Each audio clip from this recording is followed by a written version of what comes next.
성령이 오셨네. 성령. 지난 화요일날 제가 아들이 군대에 들어가서 훈련을 마친다고 연락이 와서 퇴소식에 갔다 왔어요. 요즘은 옛날하고 군대가 많이 달라지고 또 많이 좋아졌더라고요. 그래서 훈련이 끝나는 날 부모님들을 다 초청을 해서 퇴소식이라는 걸 하더라고요. 갔더니 뭐 여러 가지 순서를 하는데 순서 중에 하나가 뭔가 하면 아버지가 그 아들 계급장을 다뤄주는 시간이 있더라고요. 그래서 아주 찬란한 송충이 한 마리, 이등병을 가슴에 턱 붙여줬습니다. 송충이 한 마리를 턱 붙여주니까 아들이 선물을 주더라고요. 전부 미리 준비를 했더라고요. 어떤 선물을 주는가 하면 제 양복에 짠!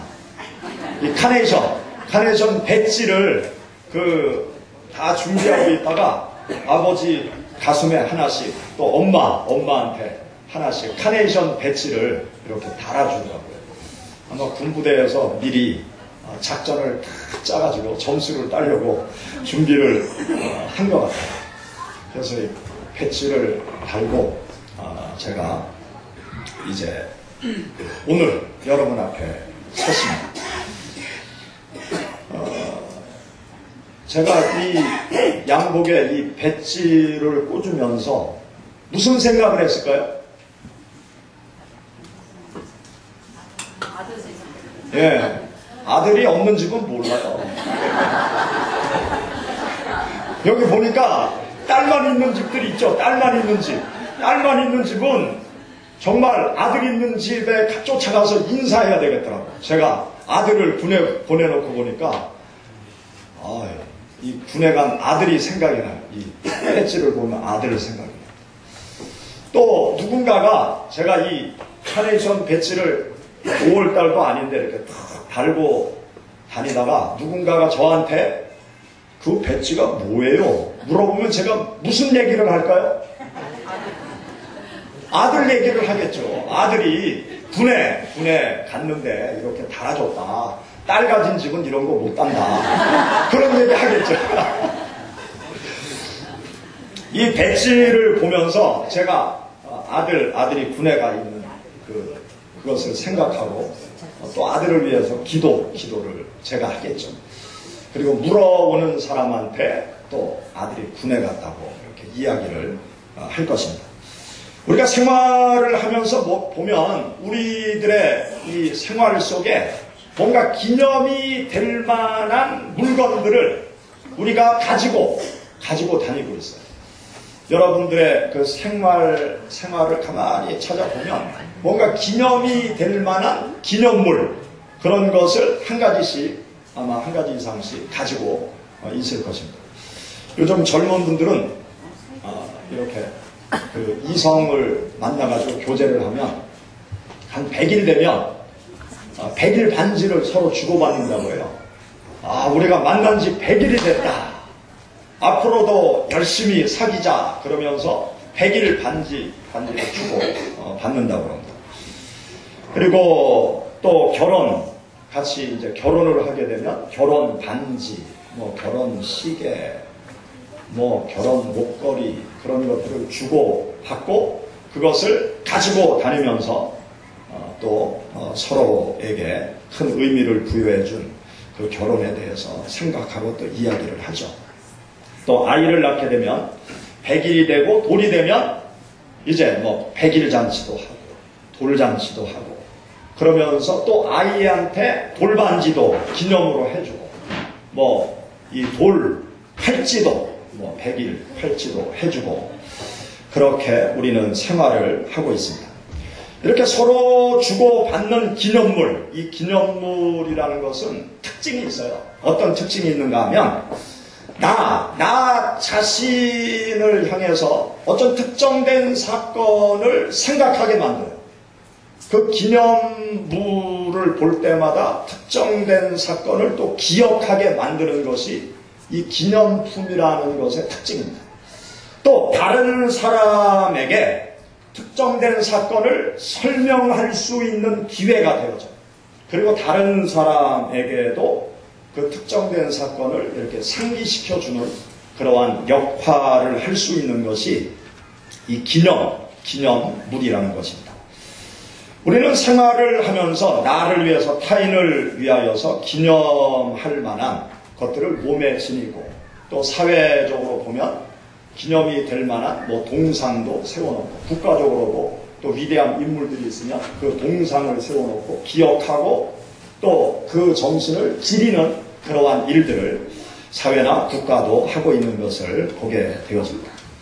오늘 우리가 함께 읽은 여기 본문 말씀을 보면 하나님께서 여호수아를 통해서 백성들에게 하시는 말씀이 3장, 4장에 걸쳐서 기록이 되어져 있어요. 그런데 우리가 함께 읽은 여기 본문 말씀의 요지는 무엇인가 하면 요단강 중심에서 기념돌을 취해라. 그 기념돌을 취해서 너희들이 살고 있는 천막 앞에 12개의 돌을 세워놔라 라는 것이 오늘 우리가 함께 읽은 본문 말씀의 요지입니다. 여기 여호수아 3장 4장의 말씀을 읽어보면 어떤 사건이 기록되어 있는가 하면 이스라엘 백성들이 가나안 정복 전쟁을 해야 되는 그러한 상황 속에 놓여져 있어요. 출애굽해서 40년 만에 가나안 땅이 건너다 보이는 모압 평지에 이스라엘 백성들이 진을 치게 되었습니다. 그리고 모세가 세상을 떠나고 모세의 뒤를 이어서 여호수아가 이스라엘의 지도자가 되어서 이제 여호수아가 이스라엘 백성을 이끌고 가나안 땅으로 들어가서 하나님의 약속의 땅 가나안 땅을 정복해야 될 아주 엄청난 중차대한 그 사명을 앞에 두고 있게 되었습니다. 그런데 가나안 정복 전쟁을 시작함에 있어서 가장 먼저 해결해야 될 난제가 있었는데 그 난제가 뭔가 하면 요단강을 건너가야 됩니다. 시퍼렇게 흘러가는 그 요단강을 건너가야 될 아주 엄청난 난제를 먼저 해결을 해야 됐습니다. 지금 같으면 여러 가지 방법으로 그 임시 가교를 만들어서 그 요단강 쉽게 건너갈 수 있었겠죠. 그런데 적어도 지금부터 3, 4천 년 전에 그 요단강, 시퍼렇게 흘러가는 요단강을 건너간다는 것은 보통 일이 아니었던 것입니다. 헤엄을 쳐서 건너가도 헤엄을 치지 못하는 많은 사람들이 있으니까 그것도 힘들고 또 멀리 저 남쪽으로 돌아서 또 가자니 그것도 힘든 일이고 여러 가지로 힘든 그러한 난제가 앞에 놓여져 있었습니다. 그때 하나님께서 여호수아에게 요단강을 건너갈 수 있는 방법을 알려주셨어요.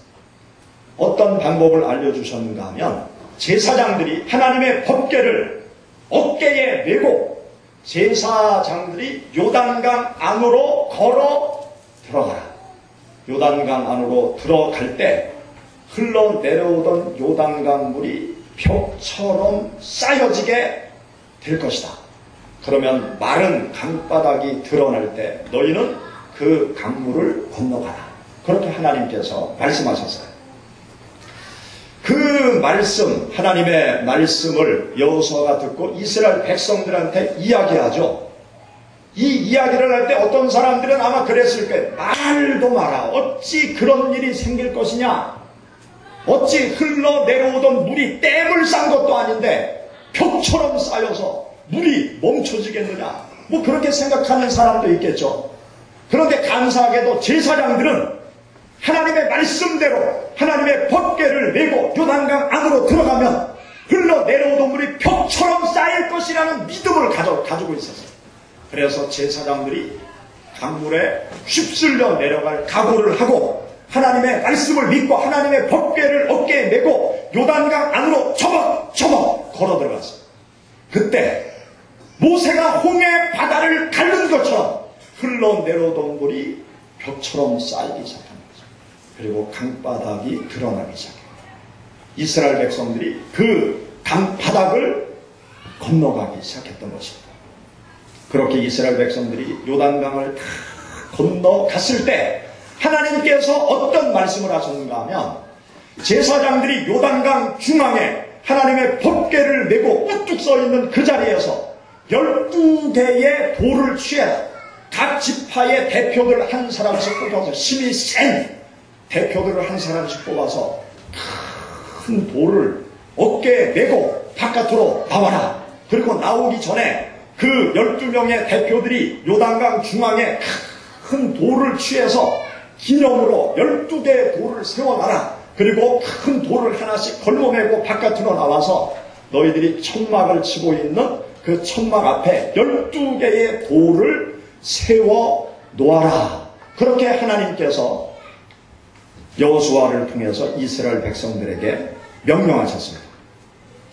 우리가 함께 읽은 본문 말씀 3절 말씀 우리 다시 한번 보시죠. 그들에게 명령하여 이르기를 요단 가운데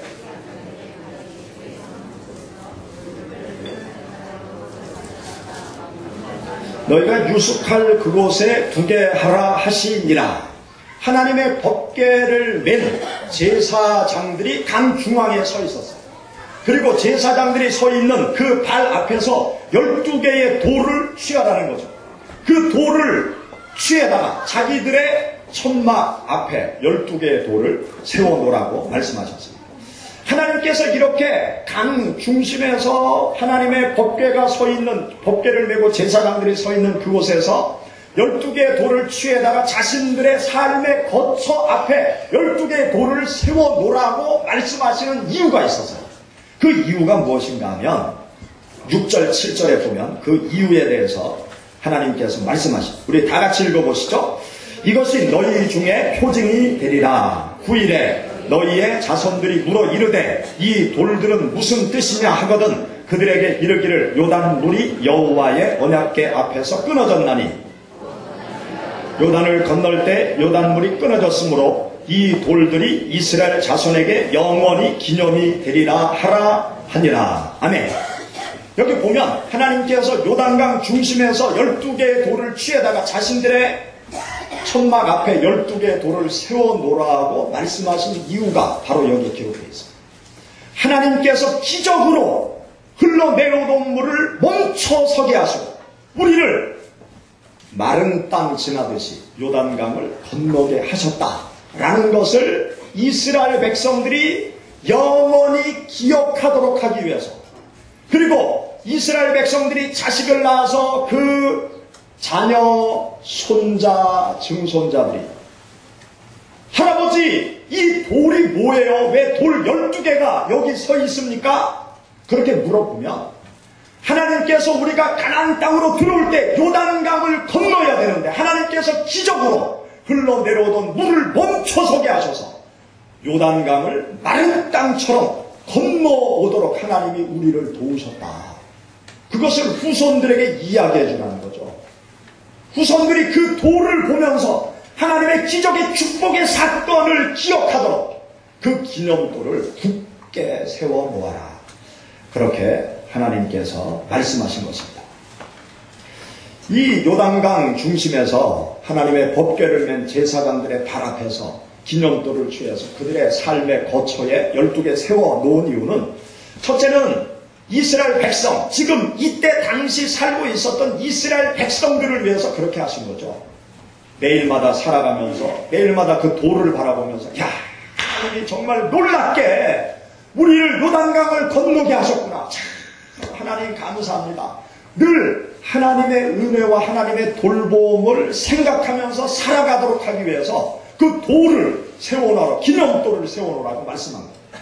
그리고 그 사건을 직접적으로 경험하지 못한 사람들을 위해서 그들에게 하나님의 기적의 역사를 설명해주고 하나님의 놀라운 기적의 역사를 그들의 마음속에도 받아들이도록 하기 위해서 기념돌을 취해서 자신들의 삶의 거처에 세워놓아라. 그렇게 하나님께서 말씀하신 것입니다. 우리는 이 말씀 속에서 교훈을 얻어야 될 것이 있습니다. 그것은 무엇인가 하면 하나님께서는 하나님의 자녀들이 세상을 살아갈 때 하나님의 축복의 삶의 자리에서 기념돌을 취하여 기념하면서 인생을 살아가기를 하나님께서 원하신다는 사실입니다. 인생을 살아가면서 하나님께서 우리에게 은혜를 베풀어 주실 때, 하나님께서 나의 삶에 축복을 주실 때, 축복의 삶의 현장에서 기념도를 취해서 하나님 앞에 감사하면서 또 세상 사람들에게 하나님의 축복을 증거하면서 살아가기를 하나님께서 원하신다는 사실입니다. 하나님을 믿는 신앙의 생활을 할 때 우리 모두의 삶 가운데 이 신앙의 기념도를 계속 세우면서 우리가 인생을 살아가야 될 줄로 믿습니다. 우리는 하나님의 은혜로 우리가 하루하루 살아가고 있어요. 하나님의 은혜와 사랑을 받으면서 우리는 한 주간 한 주간 살아가고 있습니다.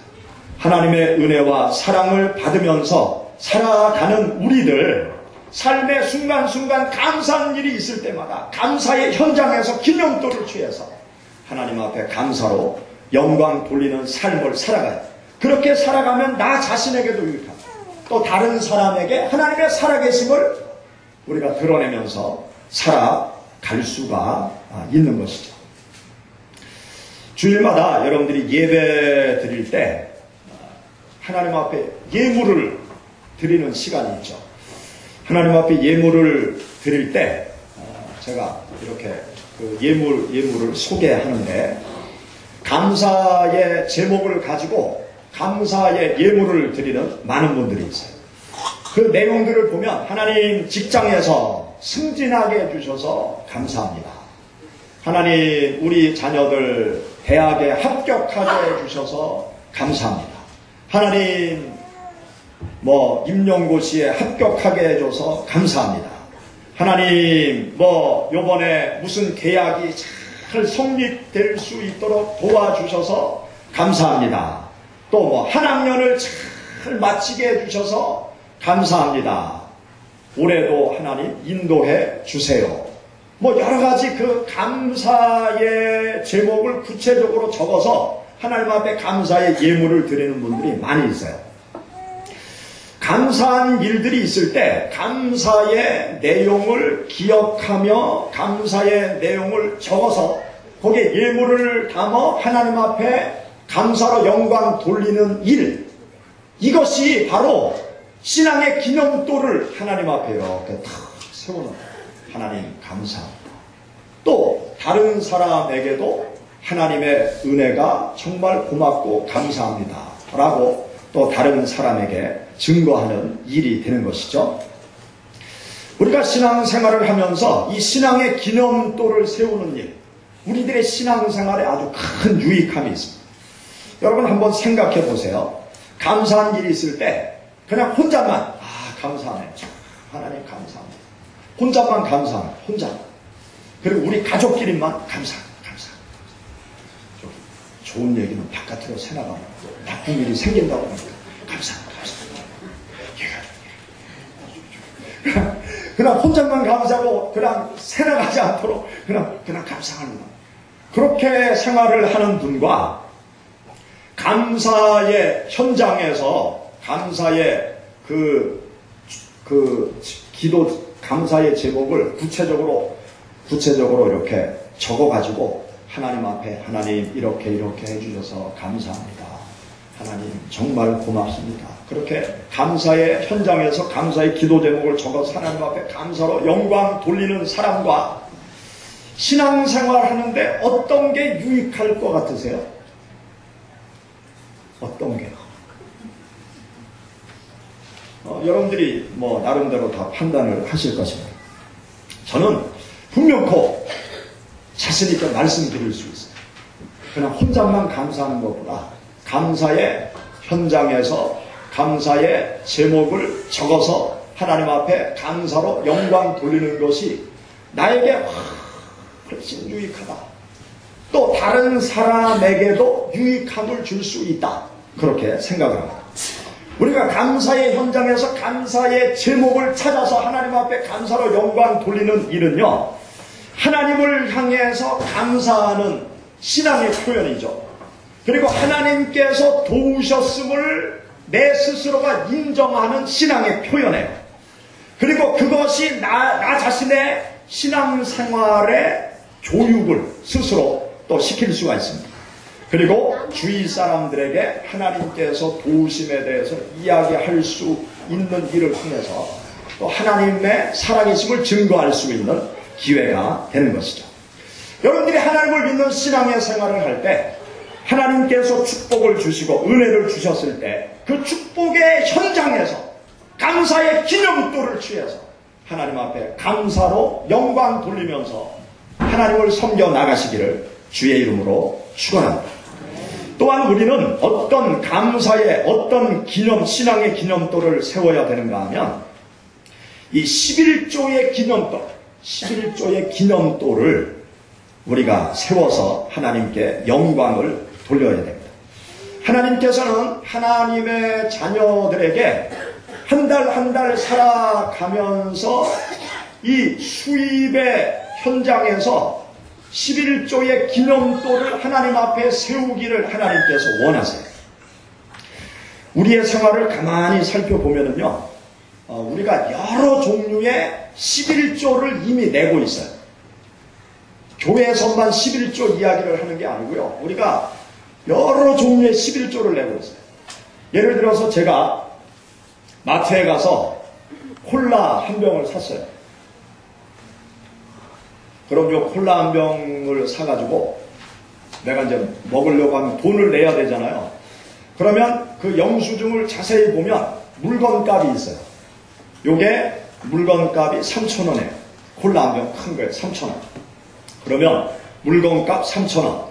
그 아래 가만히 읽어보면 무엇이 있는가? 부가가치세가 있어요. 부가가치세가 얼마예요? 3,000원 물건값이면? 예, 잘하시네요. 300원. 보통 10분의 1의 부가가치세가 붙어요. 그래서 전체 3,000원 안에 그 부가가치세까지 포함해서 3,000원이에요. 그러니까 3,000원짜리 물건을 사면 2,700원은 물건값이고 300원은 부가가치세라고 그렇게 적혀 있어요. 그러니까 여러분들이 물건을 사면은요, 11조를 어디에 내는가 하면 그 물건을 만든 회사에 내는 거예요. 그렇죠? 회사에 내는 거예요. 냈어요. 회사에 이 부가가치세를 내가 내는 거예요. 그러니까 회사에서 세금 내는 거는 내가 다 내주는 거야. 부가가치세 내가 다 내준 거 그거 전부 다 모아서 회사가 세금 낸다 그러면서 내는데 내가 다 내주는 거예요. 부가가치세 내가 다 내. 그 다음에 또 직장인들은요, 한 달 이렇게 봉급을 타잖아요. 봉급을 타면 소득세, 갑근세라고 내죠. 그 갑근세율이 봉급에 따라서 틀려요. 연봉에 따라서 6%부터 35%까지 갑근세를 내도록 돼 있어요. 연봉이 한 2천만 원 이하는 6%, 3억 정도 되는 사람은 35%의 갑근세를 내도록 그렇게 우리나라 세율이 이렇게 정해져 있습니다. 그것도 보면은요, 전부 다 한 11조는 다 내는 거예요. 국가에게 내가 봉급을 타면 10분의 1 정도는 세금으로, 소득세로 누구든지 다 내도록, 대한민국 국민이면 다 내도록 돼 있어요. 그런데 이러한 그 세금 또 소득세 이런 것들을 보면 물건 살 때 내는 부가가치세는 나도 모르는 사이에 계속 내는 거예요. 나도 모르는 사이에 계속. 그리고 소득의 10분의 1을 내는 이 갑근세, 소득세 같은 경우는 강제 징수예요. 안 내면 안 돼요. 안 내면 봉급 차압이 들어가요. 이 갑근세 계속 안 내면, 소득세 안 내면 나중에 집안에 차압이 들어와요. 강제적으로 국가가 징수를 하는, 대한민국 국민이면 소득이 있는 것에 반드시 세금을 내도록 그렇게 강제 징수 방법을 쓰고 있습니다. 그런데 하나님께서 우리들에게 말씀하시는 11조, 이거는 나도 모르는 사이에 빠져나가는 것도 아니고요, 강제 징수하는 것도 아니고, 11조의 기념도는 자율적으로 하는 거예요.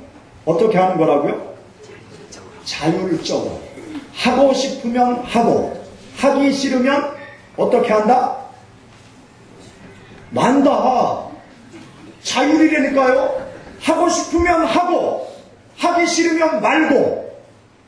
11조는 그거예요. 강제 징수가 아니고 나도 모르는 사이에 뭐 자동으로 빠져나가는 것도 아니고 자율적으로 하는 거예요. 하고 싶으면 하고 말고 싶으면 안 하면 되는 게 11조 생활이란 말이죠. 그런데 11조를 왜 하느냐? 11조라는 것은 하나님께서 나의 삶의 주인이십니다. 나는 하나님의 종입니다. 이것을 고백하는, 하나님께서 나의 주인이 되시기 때문에 주인님께서 10분의 1을 내라고 하시니까 나한테는 9개를 다 주고, 주인님께서 하나만 달라고 하시니까 내가 9개, 10개 다 달라고 하셔도 내가 다 드릴 텐데 하나만 달라고 하시니까 주인님께 내가 기꺼이 주인님께 나의 것을 드립니다. 그러면서 하나님을 나의 삶의 주인으로 모시고 있는 신앙의 표현으로 우리가 11조를 드립니다. 또 하나님께서 생사화복의 주관자이심을 고백하는 신앙의 표현이 11조예요. 하나님께서 세상에 태어나게 하시고, 하나님께서 나에게 건강을 주시고, 하나님께서 나에게 재능을 주시고, 하나님께서 나에게 일터를 주셔서 이렇게 매달 소득을 얻을 수 있도록 축복하신 하나님, 나의 생사화복을 주관하시는 하나님께서 복된 길로 인도하시고 복된 수익을 얻도록 나에게 축복하심을 감사합니다. 그러한 신앙의 표현으로 하나님 앞에 11조 생활을 하는 것이죠. 또 하나님께서 하루하루, 한 달, 1년 나의 삶을 인도하시고 돌보아 주셔서 감사합니다 라는 신앙의 표현이 바로 11조 생활인 것입니다. 여러분들이 이런 믿음이 있으시면 11조 생활을 기쁨으로 하나님 앞에 행하시기를 바랍니다. 그러면 하나님께서 많은 은혜를 체험케 하시는 그 하나님의 역사하심을 경험할 수 있을 거예요. 그런데 여러분들이 이런 믿음이 없다라고 그러면요, 11조 드리지 마세요. 아주 솔직히 제가 진심으로 말씀드려요. 이런 믿음이 없는데 목사님이 11조 설교한다고 해서 억지로 11조 생활하려고 하지 마세요. 이런 믿음이 없으면요, 11조 생활 억지로 하면서 시험에 들고 억지로 하면서 교회 나오기가 싫고 억지로 하면서 하나님이 멀어지면요, 안 하는 게 좋습니다. 하지 마시고 11조와 관계없이 열심히 교회만 오세요. 열심히. 나에게 믿음이 없이 억지로 하는 것은 하나님도 기분이 별로 안 좋으세요. 나에게도 절대로 유익함이 없어요. 그래서 믿음이 생길 때까지 믿음이 없는 분은 하지 마세요. 대신 이런 기도를 하나님 앞에 드리세요. 하나님, 11조를 드릴 수 있는 믿음을 주옵소서. 하나님, 나에게 11조를 드리고도 물질에 대해서 자유할 수 있는 마음을 주옵소서. 하나님, 내가 11조를 드리고도 내 곳간이 차고 넘치도록, 통장이 차고 넘치는 은혜를 주시옵소서. 11조 생활을 통해서 하나님의 살아계심, 하나님께서 축복하심을 경험하게 하옵소서. 먼저 그 기도를 드리세요. 그 기도를 열심히 들으시면서 믿음이 생기면 기쁨으로 드리세요. 그러면 하나님께서 11조 생활 안 할 때보다 11조 생활하면서 베풀어 주시는 놀라운 은혜와 축복을 경험할 수 있을 것입니다. 그런데 그 믿음이 생기지 않으면요, 믿음이 생길 때까지 기도하세요. 1년 동안 기도하시고, 1년 기도했는데도 안 되면 2년 동안 기도하시고, 2년 동안 기도했는데도 안 되면 5년 동안 기도하시고, 죽을 때까지 믿음이 안 생기면 그냥 하나님 앞에 가세요. 그러면 돼요. 저는요, 신앙이라는 것은 자율이라고 생각해요. 이 신앙생활을 강제성 있게 하는 데는 절대로 가지 마세요. 거기는 전부 다 잘못된 거죠. 하나님의 역사하심은 절대 자율이에요, 자율. 나의 인격과 나의 결단을 중요하게 생각합니다. 강제적으로 무엇을 요구한다든지 강제적으로 무엇을 하라고 하는 데는 전부 다 잘못된 단체예요. 이단들 보세요. 전부 다 강제성이 있어요. 빠져나오려면요, 뭐 아주 집요하게 쫓아다니면서 못 빠져나가게 해요. 그런데 건전한 교회는요, 뭐 우리 교회에서 떠나간다고 그러면 가시라고, 가셔야지, 뭐 가신다고 그러는데 뭐 가시는 님 뭐 어떻게 할 수 있어요? 또 온다고 그러면 뭐 하나님의 집에 오시는데 뭐 반대할 이유가 있습니까? 신앙은 자유예요. 자율적으로 하나님을 열심히 섬기는 것이 아주 건강한 신앙, 아주 건전한 신앙인 것입니다. 우리가 하나님을 섬겨 나갈 때 우리들의 수입의 현장에서 11조의 기념도를 취해서 하나님 앞에 감사로 영광 돌리는 삶, 이것은 나 자신을 위해서 또 우리 가족과 다른 사람에게 하나님의 살아계심을 증거할 수 있는 아주 좋은 방법인 것입니다. 이스라엘 백성들이 요단강이 갈라지는 기적의 현장에서 기념도를 취해서 자신들의 삶의 거처에 갖다 놓고 하나님의 은혜를 기억하고 하나님의 은혜를 간증하면서 그들이 가나안 정복전쟁을 훌륭하게 이루어 나갔습니다. 여러분들이 인생을 살아가면서 삶의 축복의 현장에서 기념도를 취해서 하나님 앞에 감사하면서 살아가실 때 하나님께서 여러분들을 예비한 축복의 가나안 땅으로 하나님께서 여러분들을 인도하실 거예요. 지금까지 경험한 것보다 더 놀랍고 큰 하나님의 축복과 은혜를 여러분들이 경험하게 될 것입니다. 그리고 세상 사람들에게 하나님이 살아계십니다. 하나님이 이렇게 역사하셨습니다. 그렇게 여러분들이 간증할 수 있을 것입니다. 그러면서 세상 모든 사람들에게 하나님을 알리고 또 하나님의 축복을 경험해 나가시는 여러분들이 되시기를 주의 이름으로 축원합니다. 같이 기도하겠습니다. 성령이 오셨네.